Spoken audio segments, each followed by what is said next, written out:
Le fascisme est à nos portes. N'est-ce pas le rôle d'un philosophe comme vous de pousser les jeunes à s'engager contre?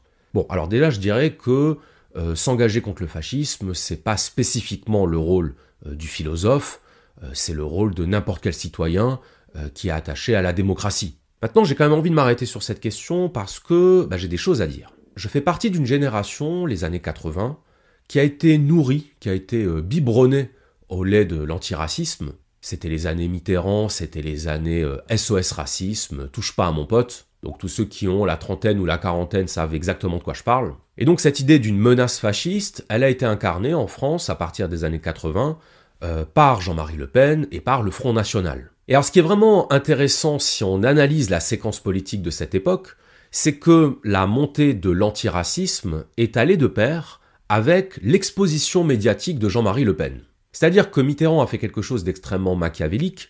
En même temps qu'il a créé SOS Racisme, il a introduit la proportionnelle aux élections législatives, proportionnelle qui a permis au Front National d'avoir des députés à l'Assemblée nationale. Et ça, évidemment, les analystes politiques n'ont pas été dupes. Ils ont parfaitement compris la manœuvre de Mitterrand. Et la manœuvre de Mitterrand, c'était tout simplement de diviser les voix de la droite pour que la gauche reste au pouvoir. Mais sauf que ça n'a pas marché comme prévu, puisque pendant 30 ans, pendant 40 ans, on a une extrême droite qui n'a cessé de progresser dans les élections, mais pas au détriment de la droite, au détriment de la gauche. Et ça a culminé avec l'élection présidentielle de 2002, dans laquelle Lionel Jospin a été éjecté du deuxième tour. Et donc l'ironie de l'histoire, c'est que paradoxalement, le FN est devenu le meilleur allié des partis dits modérés, c'est-à-dire des partis libéraux, parce que rappelez-vous ce qui s'est passé en 2002, Jean-Marie Le Pen accède au deuxième tour, et la gauche et la droite ont fait front, le fameux front républicain, pour empêcher l'arrivée au pouvoir d'un parti fasciste. Parce que quand on a le candidat du parti communiste qui appelle à voter Chirac en 2002, c'est qu'il se passe quelque chose. Et d'ailleurs, je crois me souvenir que la seule qui est restée droit dans ses bottes à cette occasion, c'est Arlette Laguillet, qui a refusé de donner une consigne de vote au deuxième tour. Parce qu'elle considérait que non, Jacques Chirac n'était pas le sauveur de la démocratie contre la menace fasciste. Donc en réalité, et c'est sur ce terrain-là que ne vont généralement pas les analystes politiques, c'est que le Front National a été l'instrument de l'unification du bloc libéral. Et ensuite, c'est Lionel Jospin lui-même qui est venu dire sur un plateau télévision que pendant 30 ans, la menace fasciste n'avait jamais été que du théâtre. Pendant toutes les années du mitterrandisme, nous n'avons jamais été face à une menace fasciste. Et donc, tout antifascisme n'était que du théâtre. Nous avons été face à un parti, le Front National, qui était un parti d'extrême droite, un parti populiste aussi, à sa façon.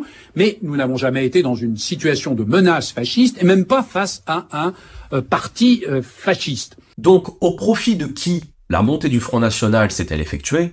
Au profit des libéraux. Comme lorsque les États-Unis financent Ben Laden, comme lorsque Israël finance le Hamas, pour avoir l'ennemi parfait. L'ennemi parfait, c'est-à-dire celui qui va permettre la coalition de tout le monde derrière soi. Et ça, du point de vue de la stratégie politique, c'est du génie. Maintenant, le deuxième point de ma réponse, c'est la montée des idées de l'extrême droite, qui, pour le coup, est une réalité. Parce que si on analyse l'évolution des scores de l'extrême droite aux élections présidentielles depuis 30 ans, on s'aperçoit qu'elle est passée d'environ 10% à aujourd'hui plus de 40%. Et ça, c'est pas anodin, ça traduit un phénomène réel. Et donc, qu'est-ce qui explique cette progression? Bien, comme toujours, les facteurs sont multiples, mais on sait que dans un contexte de crise économique aggravée, c'est généralement l'extrême droite qui en bénéficie sur le plan électoral. Pourquoi? Eh bien, parce que l'extrême droite va proposer des mesures protectionnistes, des mesures nationalistes, qui sont censées bénéficier au petit peuple. Le petit peuple, c'est-à-dire la classe des travailleurs qui sont fragilisés par la crise économique. Le petit peuple, c'est aussi ce que certains ont proposé d'appeler les perdants de la mondialisation.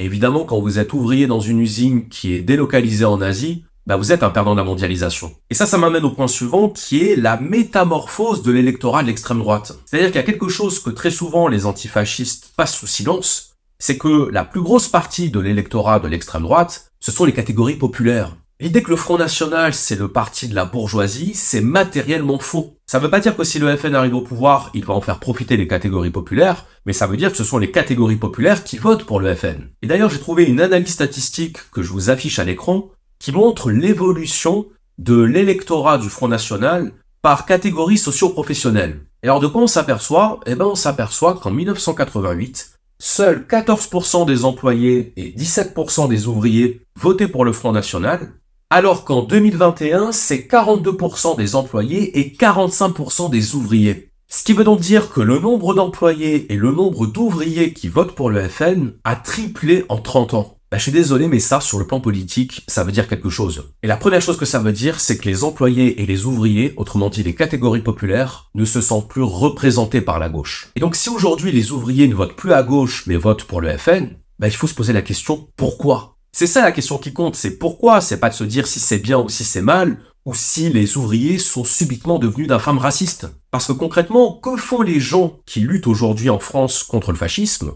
Ils traitent tout le monde de fachos. Mais sauf que traiter les gens de fachos, ça a jamais fait voter à gauche. Je dirais même que c'est exactement le contraire. Les gens de gauche qui traitent les électeurs FN de fachos ne se rendent pas compte à quel point ils les éloignent de la gauche. Et ça, c'est vraiment le message que j'ai envie d'envoyer à mes camarades gauchistes.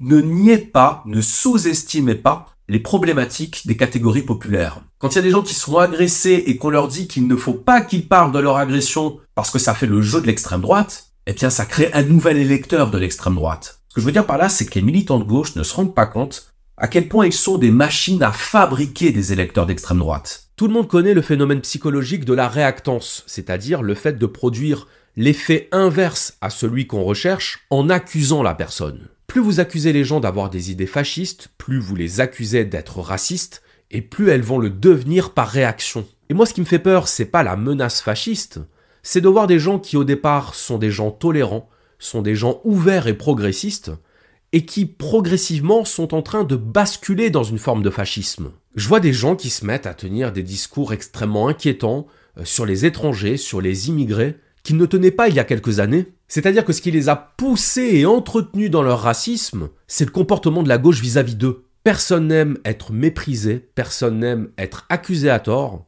et plus vous mépriserez les gens et plus vous les traiterez de fachos, et plus ils risquent de vraiment le devenir. Vous n'êtes que des fascistes! Oui, des fascistes! Fascistes! Ouais!